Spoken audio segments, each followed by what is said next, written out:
Joseph Vijay எனும் நான்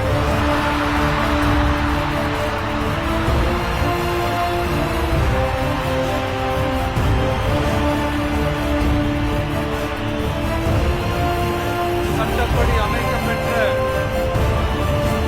இந்திய அரசியல் அமைப்பின்பால் உண்மையான நம்பிக்கையும் மாறா பற்றும் கொண்டிருப்பேன் என்றும் இந்திய நாட்டின் ஒப்பில்லாத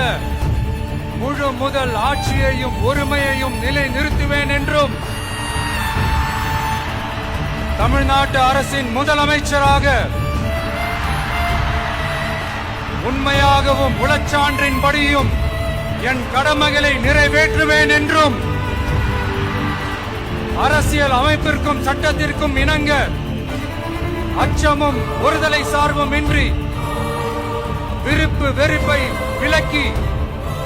பலதரப்பட்ட மக்கள் அனைவருக்கும் நேர்மையானதை செய்வேன் என்றும்